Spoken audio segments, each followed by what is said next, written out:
If you went back in time and changed history in some way, could the Blue Jackets have a Stanley Cup? If you went back in time and changed history in some way, would the Blue Jackets have even won a playoff series? The three biggest what ifs in CBJ franchise history are today on Locked On Blue Jackets. You're Locked On Blue Jackets, your daily podcast on the Columbus Blue Jackets, part of the Locked On Podcast Network. Your team every day.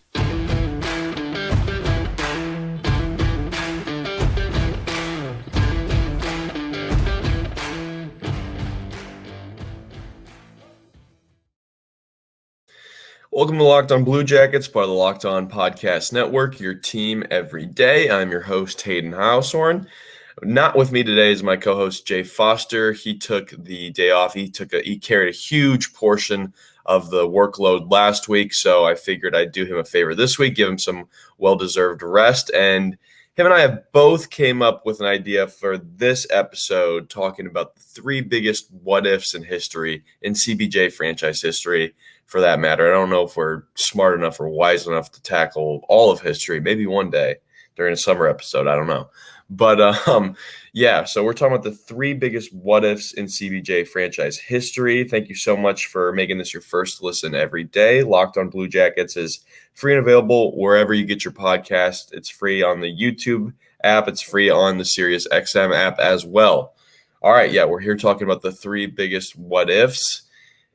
Jay has this first one. He really wanted to talk about this first one, and I'm sure you've already heard him talk about the 2016 draft and how that draft could have gone differently for the Blue Jackets. And if it would have gone differently for the Blue Jackets, how much would have changed in our universe that we currently live in. It's hard to go back. I wish I had my portal gun with me, my Rick Sanchez portal gun, to truly go see what would have been different if the Blue Jackets would have gotten someone like Auston Matthews in that 2016 draft. The Jackets picked third overall in that draft, which was higher than they even finished. They finished with the sixth worst record in the NHL, but because of the lottery draft, they got all the way up to third. So can't really complain too much as a Blue Jackets fan because he did get higher than expected.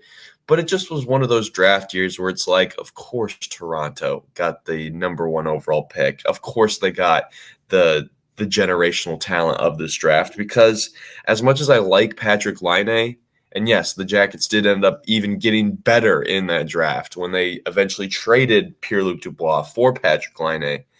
But if the Blue Jackets had Auston Matthews right now, they would have so many of their questions at center answered.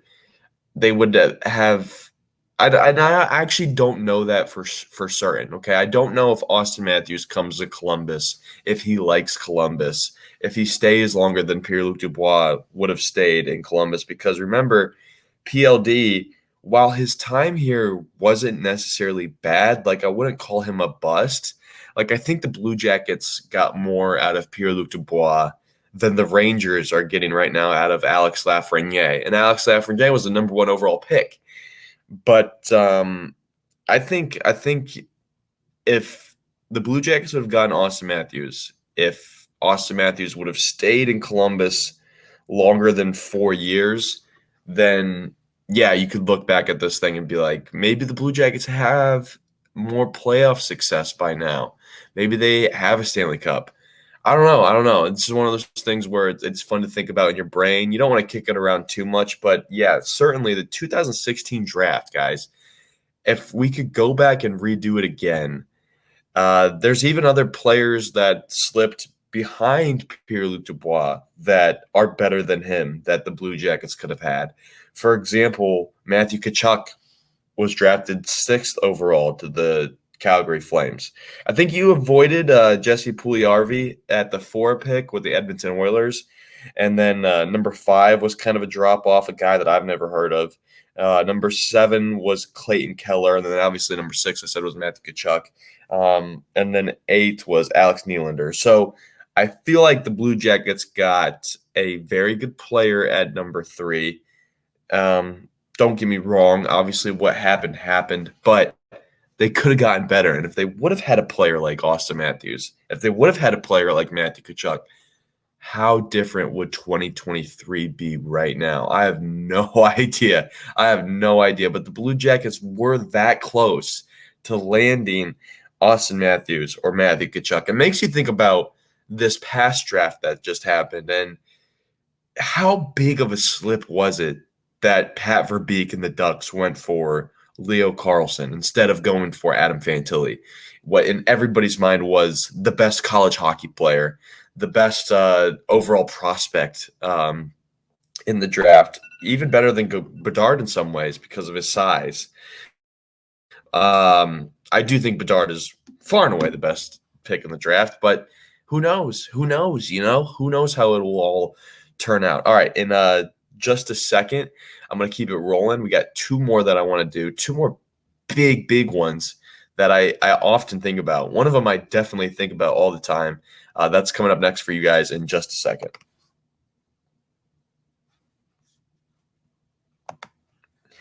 Football season is so close, guys. In fact, it's just a week away before the NFL kicks off, and you have very little time to keep getting ready because, like I said, it's right around the corner. FanDuel, America's #1 sports book, right now, if you go to FanDuel, new customers get if you put $5 in, you get $200 back in bonus bets guaranteed. Plus, all customers who bet $5, they get that $200 bonus. They also get $100 off NFL Sunday Ticket from YouTube and YouTube TV. That is very clutch. Now is the best time to join FanDuel, an app that's super easy to use. You can bet on everything from spreads, player props, and more.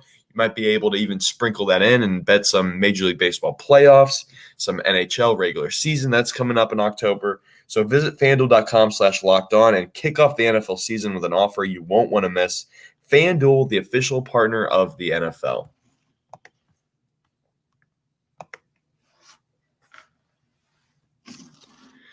Back here with Locked On Blue Jackets, talking about the three biggest what-ifs in CBJ franchise history. I just mentioned the one that Jay's pretty hung up about, and honestly, I haven't really thought about it until I started working on this show, which I joined this show back in May, so it hasn't been very long that I've been on board here. But I've noticed that talking through this recent draft process that Jay was really on board with. Man, if that 2016 draft had gone differently, the Blue Jackets would be an extremely different organization today. And that can be said about any draft at any point, but especially about the 2016 draft, just because of how star heavy it was and just how different each player is in that draft. So that was a very good what if moment in CBJ history. Another one that I want to point out is I want to actually go to a game. I actually want to go into a Blue Jackets game that took place in the past that I was actually at in person.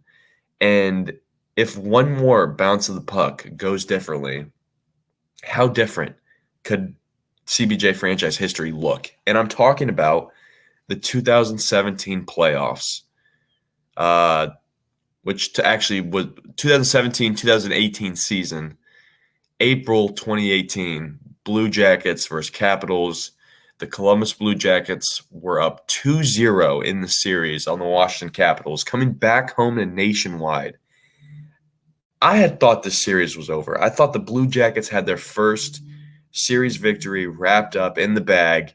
The way that they had won those two games in Washington, stealing them from right underneath their feet. The Blue Jackets had been competitive with a team like Washington all year. And that game even had some big-time back and forth. Braden Holtby had some huge saves in that game. Sergei Bobrovsky had some huge saves in that game. The Washington Capitals had a big-time goal that got called off sides. The Blue Jackets had a Atkinson-Panarin connection for a goal. Ryan Murray slapped some guy's stick, went in the penalty box, and the Washington Capitals scored on a 5-on-3. Seth Jones was so mad at Ryan Murray. He was so unbelievably mad at Ryan Murray. I just look back at that game which was a double overtime loss, by the way, where Lars Eller scored a rebound goal that Sergei Bobrovsky actually saved originally, and then Lars Eller put the rebound in. I look at that double overtime, and I'm like, if that game would have just gone a little differently, if the Blue Jackets would have scored one of their, I believe it was 35, 36, 30, 38 shots on goal or something like that, they would have scored one of those. But Bobrovsky had like 42 saves that night. He totally played good enough for them to win. If the Blue Jackets score a goal and win that game and go up in that series 3-0, I think they probably get that series done. I think they probably close out that series. And that means that Alex Ovechkin doesn't have a Stanley Cup. I don't know if the Blue Jackets have a Stanley Cup because the Blue Jackets would have had to then go play the Pittsburgh Penguins, which was a 7-game series for the Capitals. The Capitals had worked for years to get over that Penguins playoff hump. I don't know if the Jackets, after just getting over the playoff hump, not the Capitals playoff hump, but just getting over the playoff hump and then going on to face the Penguins and trying to get over that, I don't know if that Jackets team in 2018 would have been good enough to make a run like that. But I think they were good enough to beat the Washington Capitals, guys. Come on, they were up 2-0 on them, and they lost 2 overtime games after that. So definitely the Blue Jackets were so close to getting that one done. I go back on that one all the time, just thinking if the Blue Jackets had gotten that game finished, which I was at that game. It was the second playoff game I ever went to. First time I'd gone with my then girlfriend, now wife. And Washington Capitals fans were being so cocky at the end of the game. I just remember walking down the stairs towards the exit Nationwide and them saying, like, we're coming back. Oh, yeah. Like, just rubbing it in our face. And I remember thinking, like, no, they're not. They're not coming back. They won 4 straight games after that. And, in fact, they won 16 of the next – or no, they won 15 of the next 21 games after that to win the Stanley Cup. So, heck of a run by the Washington Capitals. I was just thinking about it the other day when we had Dan Holme on. That episode is coming up for you guys shortly, division crossover with Locked On Capitals. The Blue Jackets easily could have stole that series from the Washington Capitals, and the Washington Capitals would be one less Stanley Cup in their trophy case, which for Alex Ovechkin would be 0 Stanley Cups in their trophy case, which how different would his career be? Would he still be with Washington at this point, or would he have already tried to go cup chasing at a team like Tampa Bay or a team like Vegas? I don't know. I don't know that. I can only speculate. But, man, the world would be different. So, hey, maybe Capitals fans need to start thanking Blue Jackets fans for why they still have Alex Ovechkin, because at the end of the day, you got your cup, Capitals fans, because the Blue Jackets choked Game 3 of the 2017-2018 Stanley Cup playoffs, especially Ryan Murray. He choked big time. That penalty that he had sometime in the second period for the Blue Jackets to go down 5-on-3, the one that Seth Jones got really mad at Ryan Murray for getting. That is the one. That is the what-if moment. If Ryan Murray doesn't forget which Capitals players, right off a face-off, Ryan Murray comes in and just slashes guy immediately, and Seth Jones looks at him like, what are you doing? The puck like trickles off into the corner, and Seth is literally yelling, don't touch it, like, let them touch it, let's kill some seconds, because they were already on a power play. He touches it, Seth Jones is like, bro, and then the rest is history. Capitals score on the 5-on-3, and then the Capitals win the game in overtime. So, yeah, that's my second what if. The first one was the 2016 draft. If that had gone differently, would the Blue Jackets have a Stanley Cup? Would they have Austin Matthews? Would they have Matthew Tkachuk? How different would that situation look? And then the second what if is if that Blue Jackets playoff game goes differently in 2017, 2018, does Alex Ovechkin even have a Stanley Cup? Coming up next, I'm going to do the last what if, and then I'm going to wrap this one out of here. And then I'll even put a poll up on the community page on our YouTube. If you don't follow our YouTube, please do subscribe, like, and subscribe our videos. It helps us out a whole ton. So, yeah, we'll be doing that next in just a second.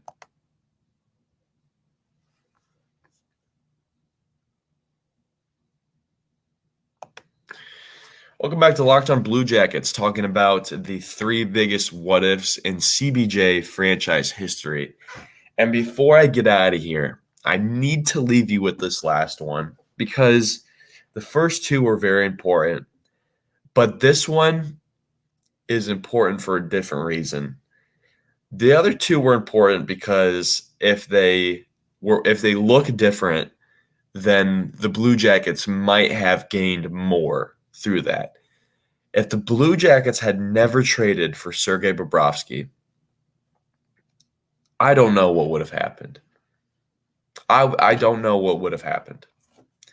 And a lot of people think that, at least I do, I thought that the Sergei Bobrovsky trade back in 2013 was a straight up kind of like one-for-one trade for Steve Mason, maybe with a couple of picks in there, but no. Steve Mason and Sergei Bobrovsky were on the roster at the same time. They did get traded in separate trades. And Sergei Bobrovsky absolutely stole the job from Steve Mason and then went on and won 2 Vezinas at his time in Columbus. What an absolute fumble of the bag by the Flyers GM at the time, who, gosh, I had the name for you, but yeah, what a huge fumble the bag. Think about that. He was at the end of his run of being the Flyers GM, and then that was probably the move that might have gotten him fired just a couple seasons later. I got to find out who the Flyers GM was at the time, but I can tell you that also wasn't a Yarmo trade.